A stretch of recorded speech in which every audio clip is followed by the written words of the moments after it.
অভিযোগ উঠছে সে দেশ ত্যাগ করছে। এই বিষয়গুলোকে আপনি কিভাবে দেখছেন? আমি একটু অ্যাড করি, আমরা যে বিরোধ এবং মিডিয়ার মাধ্যমে দেখছি যে সাবেক পুলিশ প্রধান বেনজির আহমেদ প্রচুর সম্পত্তির মালিক হয়েছেন ক্ষমতার অপব্যবহার করে।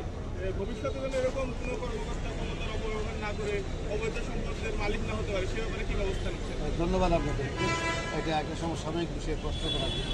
এই বিষয়ে আপনাদের স্পষ্ট করে বলতে চাই, বাংলাদেশ পুলিশ কখনো আমরা এই সংগঠন হিসেবে আমরা ব্যক্তির দায় এটা আমাকে কখনো এটাকে আমরা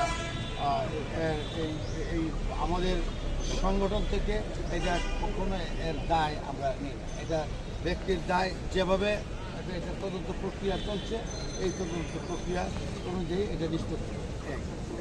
শুদ্ধি অভিযান চালাবে। দ্বিতীয়ত আমাদের যে শুদ্ধি অভিযানের বিষয়টা